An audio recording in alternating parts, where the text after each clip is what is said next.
2 दर्जन से ज्यादा परिवार दर दर भटकने को मजबूर हो गए हैं। उनके खून पसीने की गाड़ी कमाई लगभग डूब चुकी है। अब उन्हें समझ नहीं आ रहा है कि जाए तो कहां जाए, उन्हें किस तरह न्याय मिलेगा, यही समझ नहीं आ रहा है। यही वजह रही है कि वह सभी एकत्रित होकर सलाह मशवरा कर रहे हैं कि कौन सा मार्ग निकाले ताकि उनका घर उन्हें फिर से वापस मिल जाए। यही वजह रही कि उन्होंने मुझे भी आमंत्रित किए थे और वो चाहते थे कि मैं कुछ सुझाव दूं, लेकिन मामला कानूनी है। उसके बावजूद हम एक दूसरे से मिले और मिलने के बाद क्या बातें हुई सुने। मैं आपको बताना चाहूंगा कि मैं फिलहाल इस वक्त नेरुल में मौजूद हूँ और नेरुल में इन तमाम लोगों को आप देख सकते हैं जिनका आशियाना छिन गया। जी हाँ, जिसकी वजह यह है कि इन लोगों ने, ये मेरे पीछे देख सकते हैं जो इमारत खड़ी है, इसमें मकान खरीदा था, लेकिन इन्हें पता नहीं था कि ये जगह कौन सी है और किस जगह पर यह इमारत बनाई गई है। जी हाँ, सरकारी अधिकारी आंखें मूंदे बैठे हुए थे और तमाम विभाग के लोगों के अनदेखी की वजह से आज तमाम लोग ठगी के शिकार बन गए हैं। इन्हें बेघर कर दिया गया है। जी हाँ, इनके खून पसीने की गाड़ी कमाई लुट गई है।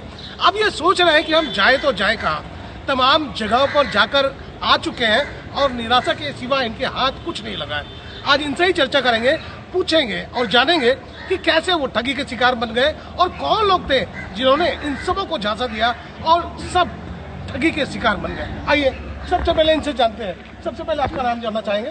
लक्ष्मी रावत। लक्ष्मी जी, ये बताएं कि क्या हुआ था, कब आपने ये घर लिया और कैसे आप ठगी के शिकार बन गए?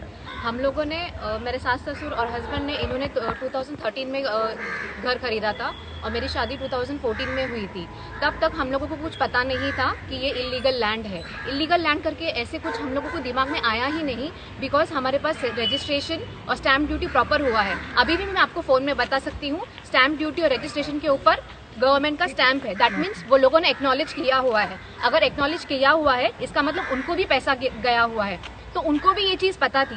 इतनी बड़ी बिल्डिंग बनने के लिए वो लोग रेती या सीमेंट सब जेब में भर के तो नहीं आ सकते थे, बड़े बड़े ट्रक में ही आते होंगे ना, तो तभी क्यों नहीं रोका गया? अब भी आके 13 साल के बाद तुम लोग क्यों बोल रहे हो कि बिल्डिंग इलीगल है, खाली करो? ऐसे कैसे हो सकता है? हम लोगों को कुछ जस्टिस नहीं मिला है। हम लोग को रिलीफ चाहिए, हमको जस्टिस चाहिए। हम लोगों ने सुप्रीम कोर्ट, हाई कोर्ट, हम लोगों को लगा हमको न्याय मिलेगा, बट हमको न्याय नहीं मिला। हमको पता था हम सच है, इसलिए हम लोग सुप्रीम कोर्ट और हाई कोर्ट के पास गए कि वो लोग हमारा दुख दर्द समझेंगे और हमको रिलीफ देंगे, बट हमारा दुख दर्द उन्होंने समझा नहीं और सीधा एविक्शन दे दिया कि रूम खाली करो। ऐसे कैसे हम रूम खाली कर सकते हैं? हमारे 2 बच्चे हैं, बूढ़े हैं, सास ससुर है, कहाँ जाएंगे? हम लोग रोज के रोज जाके ऑफिस में काम करके आते हैं और इनका अभी यहाँ पे सुनने मिलता है कि ये इलीगल है, अभी खाली करो। हम अपना घर क्यों खाली करें? अगर हमारी गलती है तो बाकी प्रशासन की भी गलती है। वहाँ पे गवर्नमेंट, वहाँ पे अधिकारी, सभी लोगों की गलती है। उनको भी क्रिमिनल में माना जाना चाहिए और उनको भी पनिशमेंट मिलनी चाहिए। We need justice, we need relief, that's it.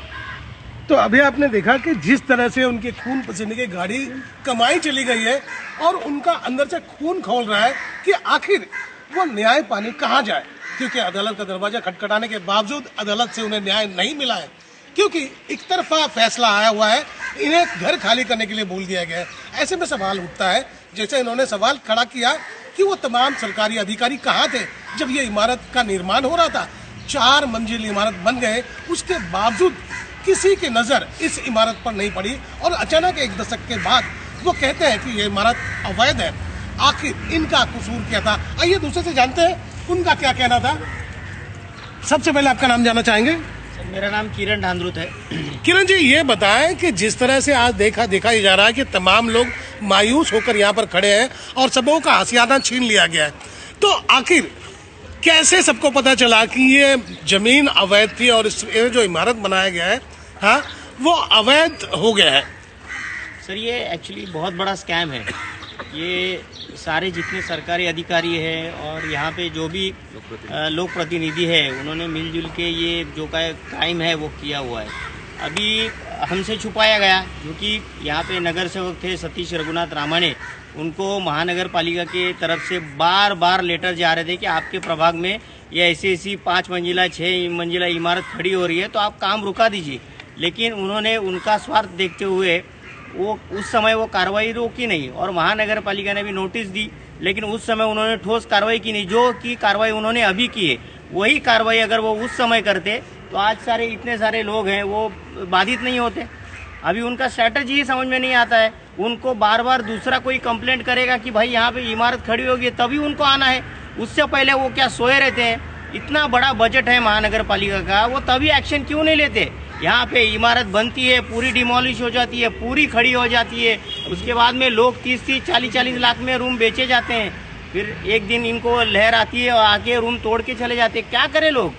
मतलब हमको तो पता ही नहीं था कि ये गार्डन इस पे है। हम झूठ नहीं बोलेंगे, हमको मालूम था गाउटन है, लेकिन ये गार्डन प्लॉट पे इमारत खड़ी है, ये हमसे क्लियरली छुपाया गया। हमको ये भी मालूम नहीं था कि यहाँ पे बांधकाम करते समय नोटिस आया है। किरण जी, अब आपसे सवाल करना चाहेंगे, जिस तरह से आप सबों को ठगी का शिकार बना दिया गया है, तो जाहिर सी बात है अब इसके आगे कोई स्टेप लेने वाले हैं? आप लोग क्या करने वाले हैं? सर, अभी हम फिर से न्यायिक तरीके से न्याय मांगने के लिए कोर्ट में जाने वाले हैं और हम देखेंगे कि बिल्डर को कैसे तकलीफ हो, जो कि हमको बहुत अंदर से पीड़ा हो रही है।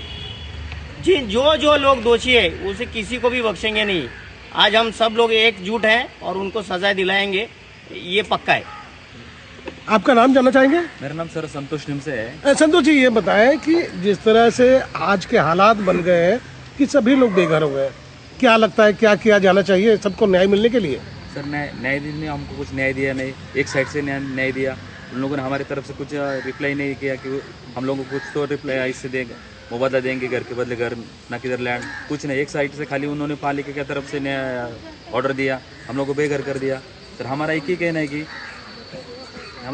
कि सर हम जो फंसे, जिन लोगों से वजह से फंसे, उनको भी सजा होना चाहिए। जी, सबसे पहले आपका नाम जानना चाहेंगे? सुरेश तुकाराम भिक्कर, माजी सैनिक। जी, आप चलो सेना में रह चुके हैं, आप तो जानते हैं कि बॉर्डर पे किस तरह से लड़ा जाता है।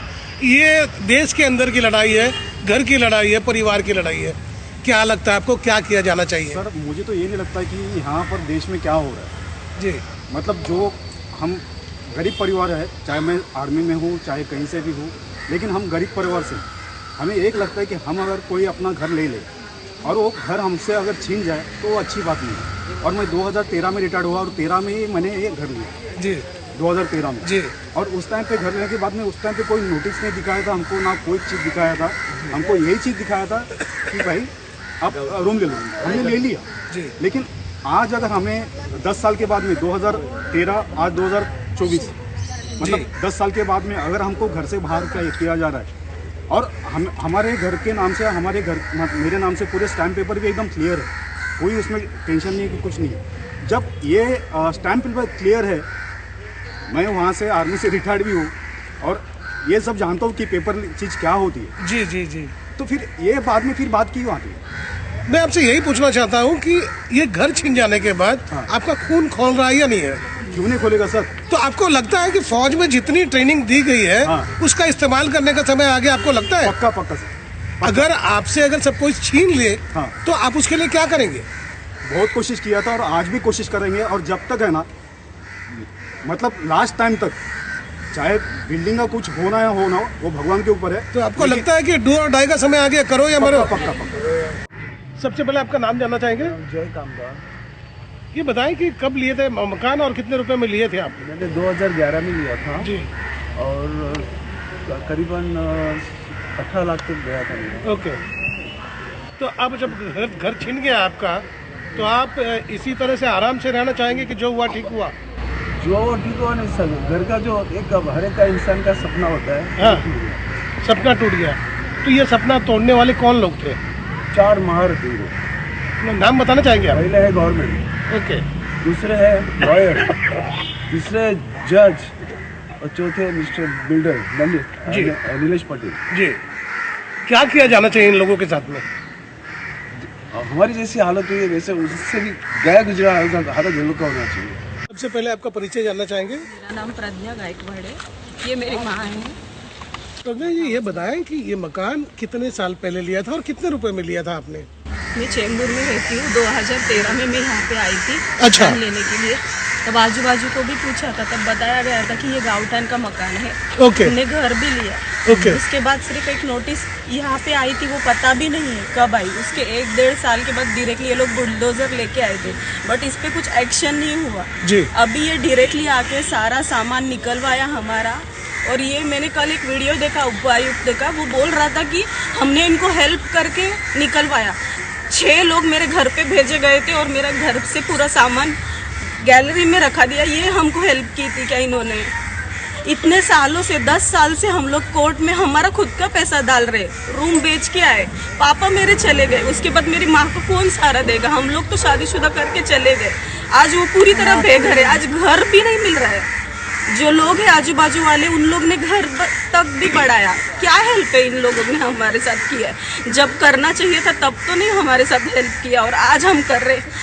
हम खुद का घर का पैसा खर्चा करके, सोना बेच बेच के कोर्ट का फीस भर रहे। जो बचा था 13-14 लाख का घर भरा, उसका अभी तक EMI क्लियर नहीं हुआ है, और इन लोग ने डायरेक्टली हमको घर से बाहर भगाया।